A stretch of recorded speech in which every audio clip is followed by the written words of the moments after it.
अच्छी शासन व्यवस्था वही कहलाती है जब किसी के साथ कोई भेदभाव नहीं किया जाता है। जब कभी शासन करने वाले अपना काम सही ढंग से नहीं करते, तब देश में अनियंत्रित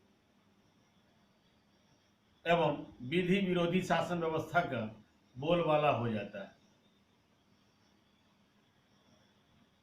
1884 में लिखी गई इस कहानी में रूसी लेखक अंतोन चेखव ने एक ऐसी घटना का वर्णन किया है इस कहानी में, जब रूस में जार राजाओं के शासन में वहां की शासन व्यवस्था चापलूसों के आधार पर वहां तैनात अधिकारियों के भरोसे चल रही थी। वहां पर हालात इतने खराब थे कि वहां के अधिकारी कानून के या आम आदमी की ऐसी शिकायत पर भी सही फैसला नहीं कर पाते थे। पुलिस इंस्पेक्टर आचुमेला दूसरों से हथियाई झरवेरियों की एक टोकरी लेकर चौराहे से गुजर रहा था, तो अचानक उसके कानों में कुछ शोर सुनाई पड़ा। आचोमिला मुड़ा और भीड़ की ओर चल पड़ा। उसने देखा कि एक कुत्ता 3 टांगों पर रेंगता हुआ आ रहा था।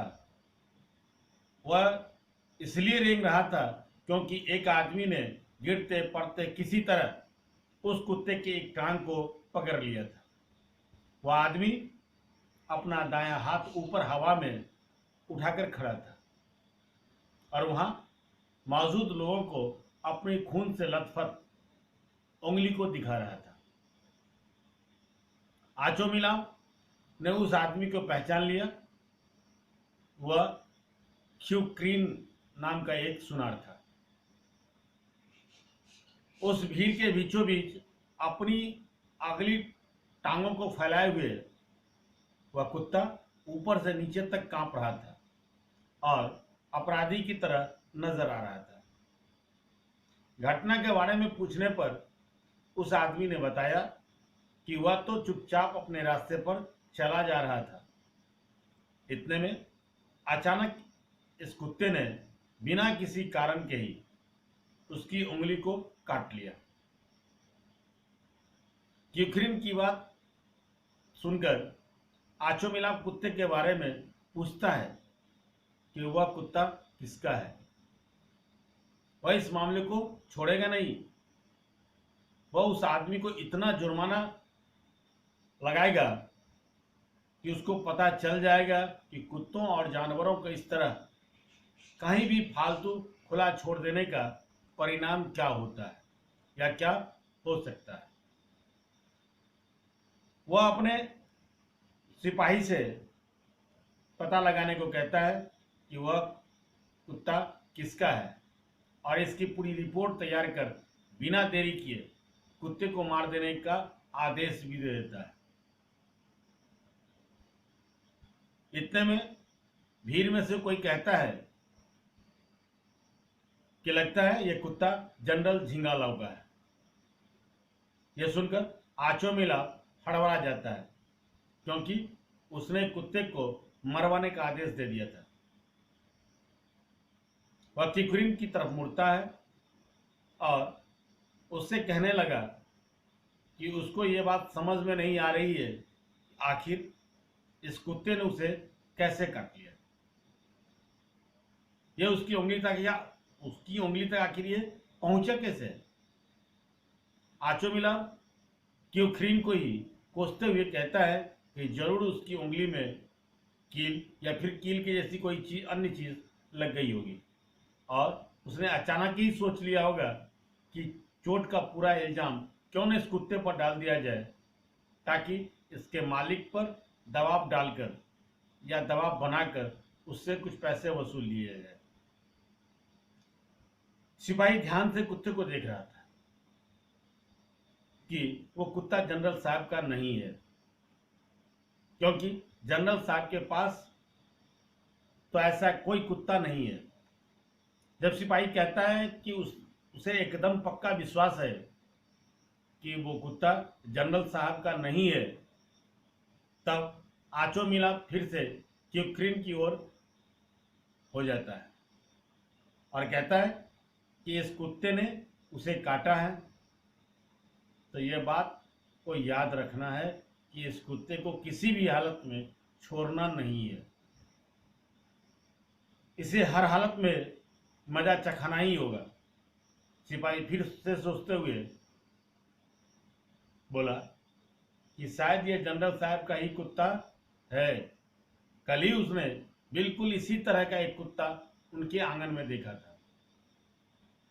अब आचो मिला जानता था कि वह बहुत बार अपनी राय को बदल चुका था, इसीलिए अब उसने कहा कि इस कुत्ते को जनरल साहब के पास ले जाया जाए और अब उन्हीं से पूछा जाए कि क्या वह कुत्ता उनका है या नहीं। जब उस कुत्ते के बारे में कोई ठीक से नहीं बता पा रहा था, तब आचो मिलाप को जनरल साहब के घर में खाना बनाने वाला दिखाई देता है। वह उसको बुलाता है और उससे पता करने की कोशिश करता है, पर बावर्ची मना करते हुए कहता है कि उसने अपनी पूरी जिंदगी में इस तरह के कुत्ते को जनरल साहब के घर में नहीं देखा है। यह सुनकर आचो मिलाप कहता है कि अब और ज्यादा जानने की जरूरत नहीं है, वह कुत्ता फालतू है, अब इस कुत्ते को मारकर सारी घटना को ही खत्म कर देना चाहिए।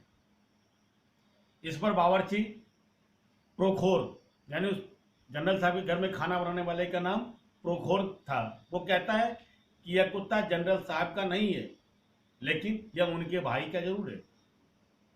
जब आचो मिलाप को पता चला कि जनरल साहब का भाई आया है, तो आचो मिलाप बावर्ची से कहता है थोड़ा सोच कर देखे या देखो कि जनरल साहब के भाई साहब जनरल साहब से मिलने आए हैं और वह इतना भी नहीं जानता और ये कुत्ता उनका है।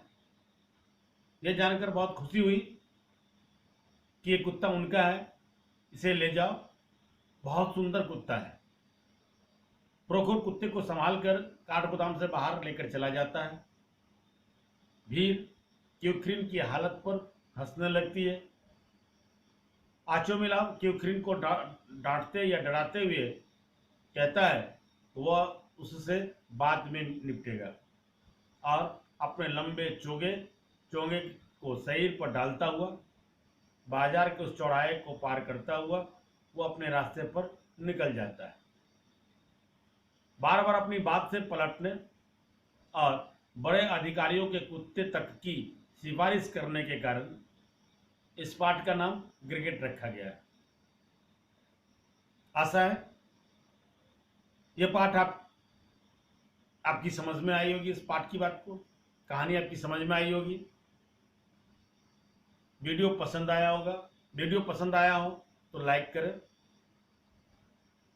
अपने मित्रों तक इसे शेयर करें और अगर अभी तक आपने चैनल को सब्सक्राइब नहीं किया है तो चैनल को सब्सक्राइब करें, बेल आइकन जरूर दबाएं ताकि समय से नए वीडियो का नोटिफिकेशन आप सबको मिलता रहे। आप देखते रहिए हिंदी ट्यूटोरियल क्लासेस। धन्यवाद।